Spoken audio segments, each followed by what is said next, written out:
Good morning. This morning we're going to look at the multiple species ryegrass pasture that is definitely in a advanced state. It's all seeded out. But we're going to look at the varied crops that have been planted in here, and the results that we're trying to obtain is seed drop. Naturally, you can see the ryegrass. It's already mature, seeded out. We're hoping to get enough drop that next year we'll have a seed crop come back from that. This field was planted mid-October 2013. The planting was ryegrass, rye, arrowleaf clover, crimson clover, ball clover, and purple top turnips with a Barenberg grazing turnip. Now that's a varied species of products, and they've matured at different times, but the cattle grazing have been a group of replacement heifers, and they've done very well on it. What I want to show you this morning is some of these different species and how they are in the sward and how they're going to survive, we hope. Naturally, this is a ryegrass. Down in here, when you dig out, you'll find some arrowleaf clover. Now, arrowleaf clover has not done well here for the last number of years, but since we started a very conscientious liming program, it's come back and has done extremely well.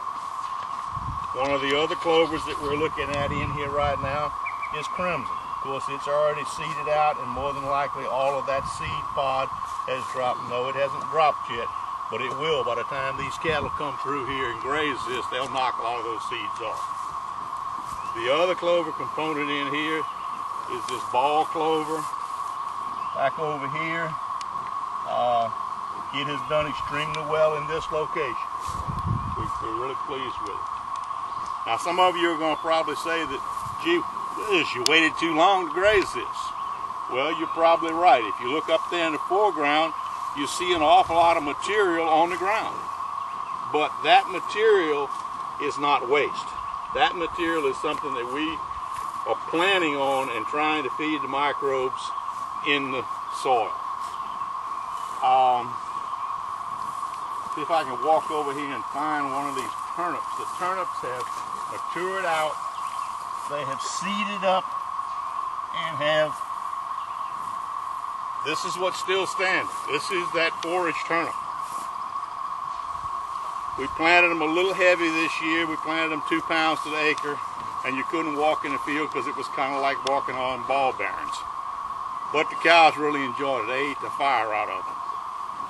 Later in the year it came up, it produced seed heads, yellow flowers, seed heads, but I do not feel any seeds in these seed pods. I'll have to crack one. No, there's one just fell out. There are seeds in these seed pods. Some of them are already open, some of them are not open. Even at this late stage, and this is the 26th of May, these turnips are still viable on the bottom. They're still soft, and believe it or not, the cattle are still pulling them up and eating this bowl. I have no idea what protein content it is, what TDN it is, but I would think if they're still pulling it up, it's probably pretty decent.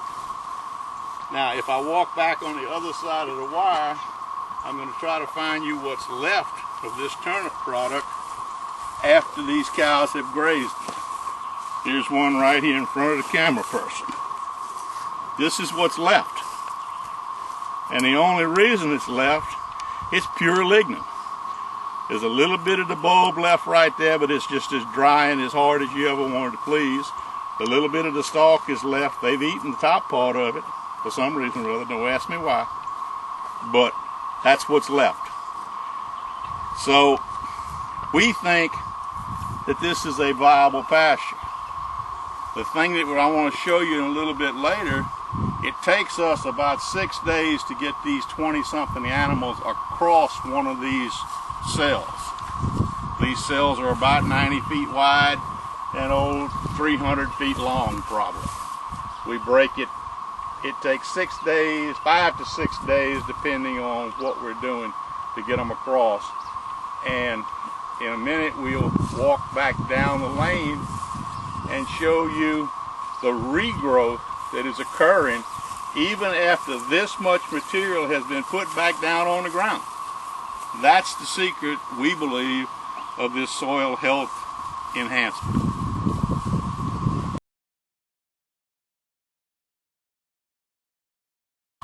Now, we talked about recovery time in the other portion. This field that's in the background here, this is about 6 days of recovery. This is not much coming back yet, but what you are seeing come back, you've got a Bermuda grass, common Bermuda grass base in there, you've got a little bit of hair grass in it, and you've got a couple of clovers that are trying to make their last two raw. We have kind of fooled Mother Nature at this late period in the year.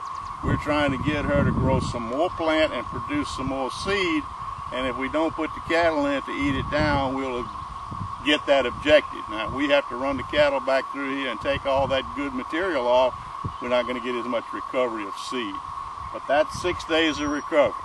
And we're going to stop and walk down a little bit and show you what 12 days of recovery looks like.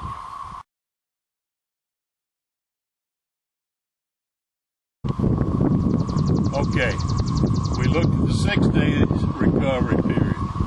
Now we're looking at a 12-day recovery period. If you look out here, you see a lot of ryegrass coming back. Now, it's never going to be prime ryegrass, but it is going to be something that a cow will eat along with all the other things that are going to be in that component. So that's 12 days. Now, Winnie's going to pan back and show you the difference between the 12 and the 6 day. You see an awful lot of material on the ground in that 6 day. If you would get out in here, you won't find that much material on the ground in a 12-day recovery period. It has been eaten by the critters in the soil and everywhere else. So we are doing our part to enhance soil value.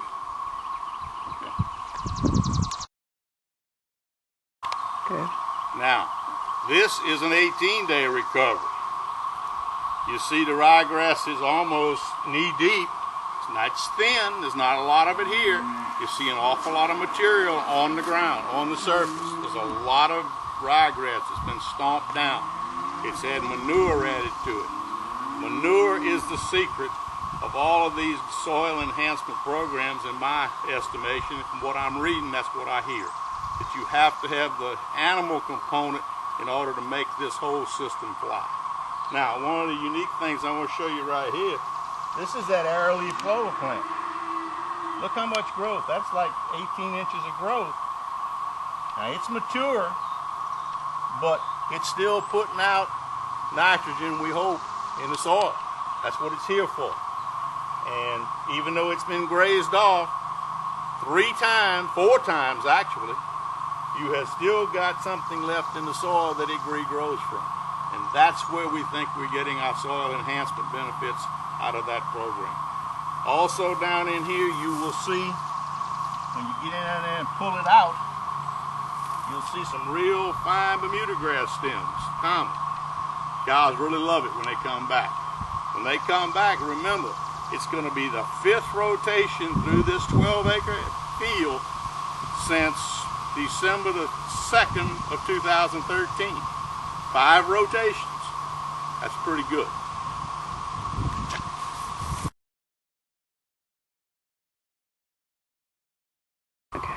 Okay. This field, 90 feet further down the lane, this is 24 days of rotation. Now there again, there's an awful lot of seeded out, mature ryegrass. There's an awful lot of leaves still left on this ryegrass. So, what makes this work is rest.